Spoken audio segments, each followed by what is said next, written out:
Since the unveiling of the official Zelda timeline in Hyrule Historia back in 2011, there has been an entry which remains more confused in the minds of Zelda fans than any other. After the sealing of the Sacred Realm, and before the events of The Legend of Zelda: The Minish Cap, was the founding of the Kingdom of Hyrule. The founding of Hyrule would remain a mystery in Zelda canon until May 12, 2023, with the release of The Legend of Zelda: Tears of the Kingdom. The backstory of this game would detail two events that had been mentioned previously in Zelda history: the Imprisoning War and the founding of the Kingdom of Hyrule. While it might have seemed that this should have answered all questions regarding the infancy of the legendary kingdom, controversy soon arose. Many long-standing fans of the series rebuffed the game's assertion that the Zonai, Rauru, was the first king of Hyrule.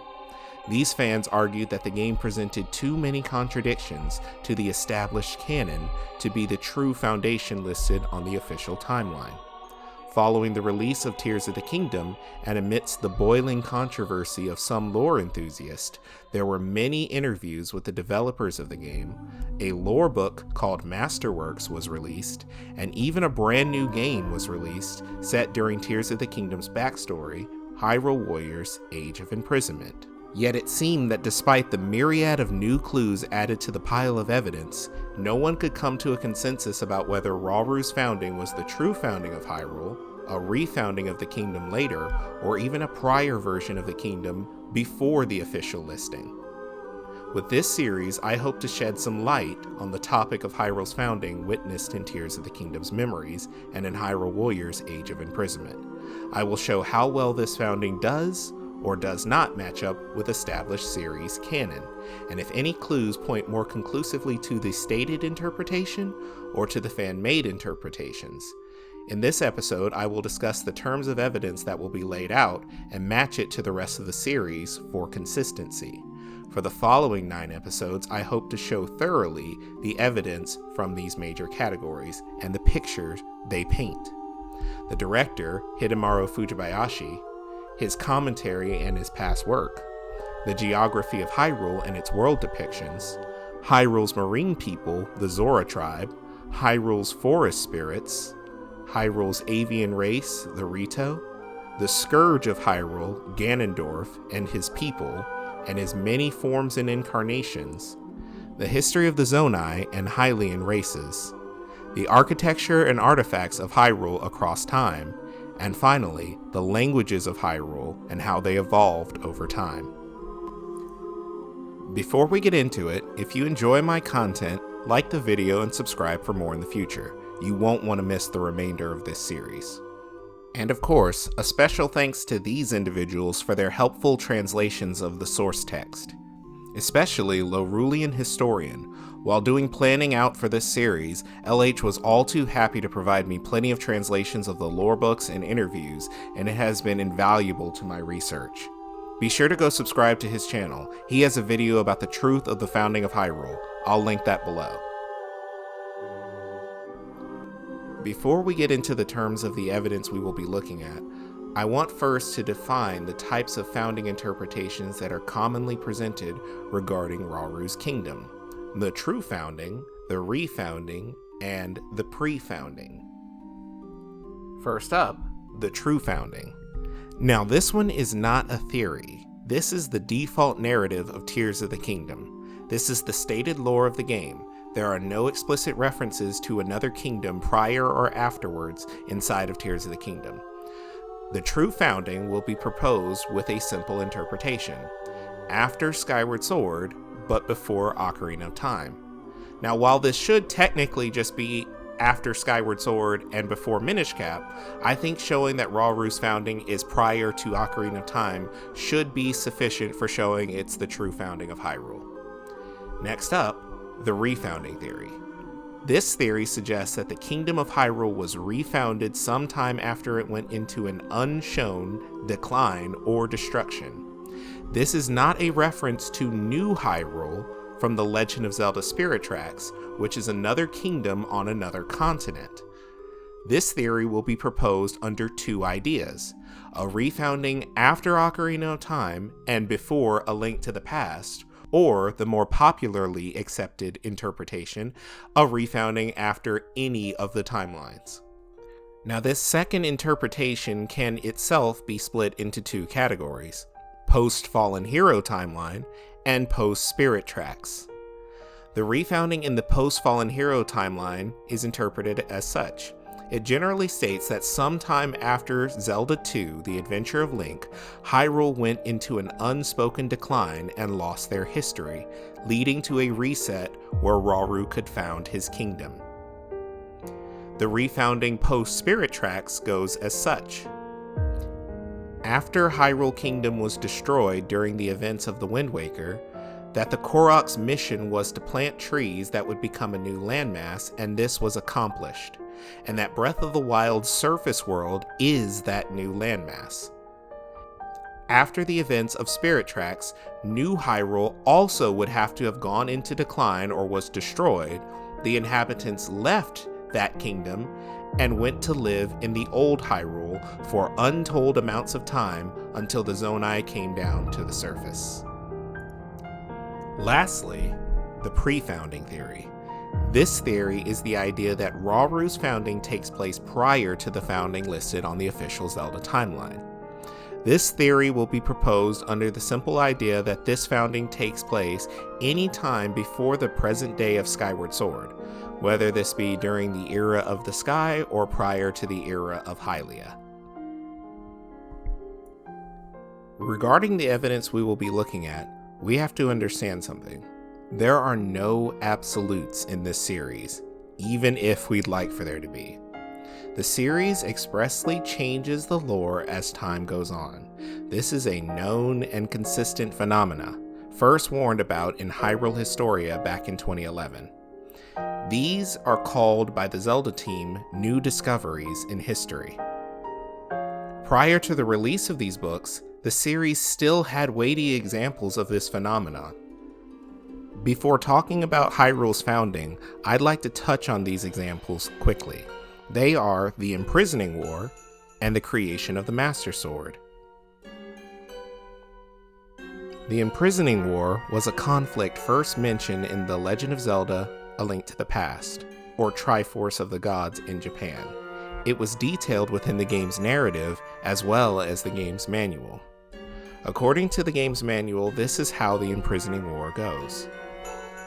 Ganondorf discovers the Sacred Realm by chance with his band of thieves. He kills them all and claims the full Triforce for himself, and transforms into Ganon, the Demon King. During this time, there was no hero to pull the Master Sword, despite the sages searching for one. The King of Hyrule orders the sages to seal the source of evil, Ganon, while the Knights of Hyrule fight off the hordes of demons. Ganon gets sealed in the Sacred Realm with the full Triforce. Prior to the release of Ocarina of Time, Nintendo stated that this new 3D Zelda game would show the events of the war mentioned in A Link to the Past. Yet when we compare them, we see something unsettling. Ganondorf does not discover the Sacred Realm by chance, but by cunning, with no evidence of the band of thieves present with him at the time. A hero, Link, specifically draws and uses the Master Sword to defeat Ganondorf as well as Ganon. This is, in fact, how Ganondorf gets into the Sacred Realm. The princess, Zelda, orders the sages to seal away the source of the evil, Ganon, and Ganon gets sealed with only the Triforce of Power. Conclusion: the events do not match. Another event we are told about prior to it being shown was the creation of the legendary Blade of Evil's Bane, the Master Sword. The version of this story present in A Link to the Past manual goes as such. Accordingly, to repel an evil kidnapping of the Triforce, Hyrule's people were informed by a divine oracle to make an evil expelling sword. Comments about the Master Sword's creation in The Wind Waker go as such. You cannot defeat me with a blade that does not sparkle with the power to repel evil. What you hold is useless. Go back to the world below and tell that to the pathetic fools who made this blade. Ganondorf. While without context, this comment from Ganondorf could seem flippant, since there are no remaining people below the surface, the spirits of the sages that were murdered by Ganondorf remain beneath the waves, so this comment makes more sense when used in conjunction with the quote from Twilight Princess. There, in the sacred grove, you will find the blade of evil's bane that was crafted by the wisdom of the ancient sages, the Master Sword. With that context now added, the story seems clear. The people of Hyrule worked with the sages to forge the Master Sword in order to prevent an evil being from taking the Triforce, correct? Well, it's not that simple. In 2011, what was perhaps the most quintessential Zelda game from a lore perspective released, Skyward Sword.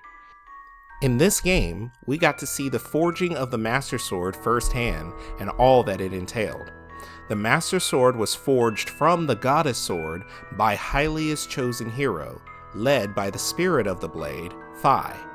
Inside Sacred Flames, the blade expanded its power until it became the Master Sword, and was later blessed by Hylia's reincarnation to become the true Master Sword. This was done to prevent the Demon King, known as Demise, from stealing the Triforce. This legend is continued in Breath of the Wild, with the Great Deku Tree of that era adding, "That is the weapon created by the ancient goddess." In Breath of the Wild's sequel, Tears of the Kingdom, the Deku Tree reiterates this claim.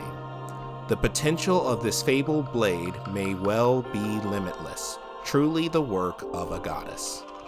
Perhaps more interestingly, the story of the Master Sword's origin is repeated in Tears of the Kingdom's Masterworks book, which is written from the perspective of Zonai researchers in the present day of Tears of the Kingdom.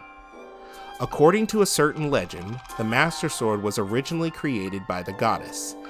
It's said to have been forged by sacred fire while the spirit residing in the sword of the goddess guided the hero.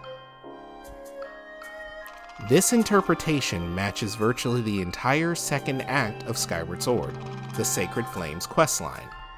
Conclusion: the Master Sword story was once about the people of Hyrule forging the blade with the sages to stop evil beings from taking the Triforce.